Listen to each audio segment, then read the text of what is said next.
కాదు, ప్రతి ఒక్కరిని ప్రేమించాలి, వారి ఆత్మాభిమానాన్ని గౌరవించాలి, వారి యొక్క చేస్తున్నటువంటి ప్రతి పనిని గౌరవించాలి. మా ఊర్లో నన్ను ఏమంటారు తెలుసా, మా ఇంటికి ప్రతిదానికి వస్తారు. అంబేద్కర్ జయంతి చేస్తే నా దగ్గరికి వస్తారు, పాస్టర్ గారు డబ్బులు ఇవ్వరు. అక్కడ ఇద్దరు ముగ్గురు ఎవరింటికి వెళ్ళరు, మా ఇంటికి వస్తారు. ఒరే పాస్టర్ గారి ఇంటికి వాడు అన్నాడు ఒకసారి, ఒరే పాస్టర్ గారి ఇంటికి వెళ్ళకూడదు కదరా, పాస్టర్ గారి ఇంటికి వెళ్తున్నట్టుంటే, ఒరే ఆ పాస్టర్ గారు వేరు ఈ పాస్టర్ గారు వేరురా, ఈయన ఇస్తారు డబ్బులు. మీ పాస్టర్ గారికి తెలిసి విషయం, మా పిల్లలకు కూడా తెలుసు. ఆ పాస్టర్ గారు వేరు ఈ పాస్టర్ గారు డబ్బులు ఇస్తారు, ఈ పాస్టర్ గారు రెండే వెళ్దాం. దేవునికి స్తోత్రం కలుగునుగా. చూసారా, ప్రేమ కలిగి మనం ఉండాలి. కొంతమంది తప్పించుకోవడానికి నేనేమన్నా నేనేం చేయను,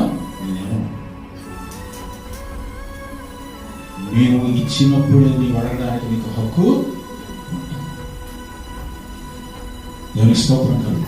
జాగ్రత్త పిల్లరా, మనము సంఘంలో సమాజంలో బ్రతుకుతున్నప్పుడు అందరినీ కలుపుకుంటూ మనం వెళ్ళాలి.